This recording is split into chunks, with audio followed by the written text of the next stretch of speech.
Alright, so you are looking to return your T-Mobile gateway device and you want to make sure you don't get charged an absorbent fee. Here's how to avoid that. So this is Nate and this is the Nader Tater channel. Now I have returned several of these gateways, I think 4 or 5 now, and I have had different experiences. I've learned a few tricks along the way to help make sure I don't get charged some kind of crazy fee. If you watched my channel, you've seen I have tested almost every gateway that T-Mobile has out, including things like taking them apart to put external antennas on. And on that note, the terms of service tell you that you cannot modify or damage the gateway, otherwise you'll be responsible for it. And my interpretation of that, and this is, I'm not a lawyer, so it is purely my own personal opinion, though, is that you can take it apart and not damage it and put it back together, and then it is a undamaged gateway. So I do not feel like I have actually broken the terms and conditions for that. But most people won't come out and tell you that either because they don't want the liability. So what I can tell you is I have returned several of them, including ones that have the warranty sticker poked through or voided or whatnot, and I have not had an issue. I don't know if that's luck or if that's they know they don't actually have a lot of legal standing to not cover you for that, because you can't claim a sticker is really damaging the product. But that is something that you do have to abide by. Basically, is the gateway needs to be returned in like new, or I mean, obviously it can be used, it can't scratches and stuff like that, but it can't be broken if it's of your own negligence. You might want to take off your Nader Tater stickers as well before you ship those back.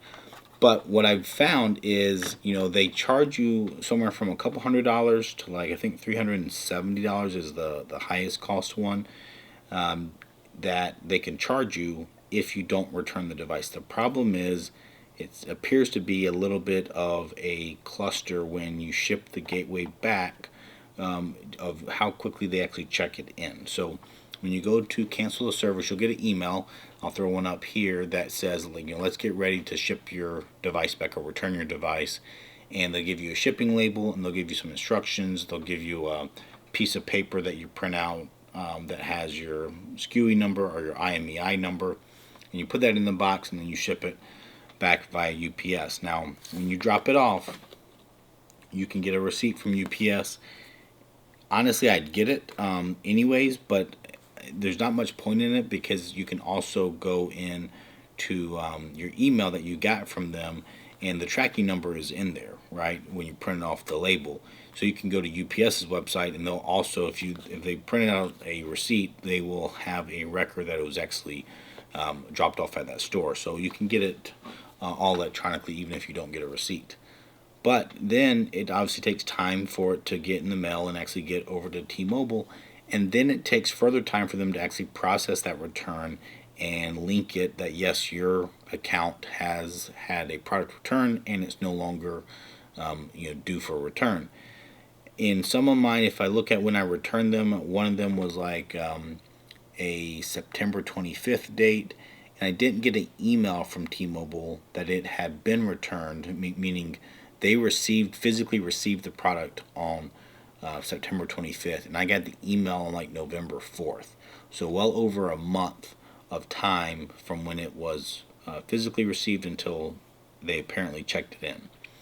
And what's happening is some folks are getting contacted, and typically I actually had one of my super fan viewers sent me a screenshot, and so he got a text message from T-Mobile that said, hey, you're overdue for your returned item, and because of that we have conveniently placed a hold on your account for the non-return fee of a few $100s.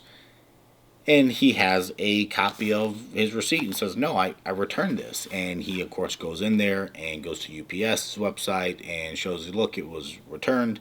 Here it goes. And so he started a chat with T-Mobile service. And that chat, in that, the chat customer service rep did say, oh, yep, it looks like we have actually received it. And it just hasn't been, in her terms, encoded or recorded on their system that it had been returned, so that she was going to now process it with this newfound information that the customer says, yes, I followed your instructions, I took the label, I tracked it, and it looks like it was returned on this date, and T-Mobile received it at their facility down in Texas. So there's one way to avoid that. Even though that person was successful, it looks like, in actually getting them to agree to it, I've seen other people online that say that T-Mobile won't actually declare it as returned, and eventually, if you don't either pay that fine or they don't log it in as recorded, they'll send you to collections and actually have you as a past due. So you do want to get it cleared up. But here's the real trick for it, and that is to return it in store. And so that is what I do nowadays, because you go in store, they will actually scan the barcode of the IMEI, they will log it in on the spot on their tablet, and print out a full page receipt that is basically your device returned receipt that I get 2 months after I ship it. T-Mobile will eventually email me that if they were successful. And the trick to that one is, don't go to a T-Mobile authorized reseller. I'm told by people that should know better than me that the authorized resellers can do it, and that they can do everything that a T-Mobile corporate store can do.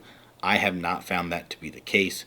I don't know if the authorized retailers or resellers just don't know how to do it, or they don't want to, because it is a little bit of a cumbersome process from what I've seen. But the T-Mobile corporate stores are always like, oh yes, not a problem, and then they start typing away on their tablet, scanning stuff. Who knows what they're doing, but eventually it says, okay, yep, it's all returned, and I say, okay, I'll take a receipt. And I don't have one on me. I've had them before, but it's a full 8.5 by 11 printout, and it has the IMEI number, my account number, and it shows a return date, and that is like a one and done, and you don't have to worry about it anymore. So that is my trick to getting your devices returned.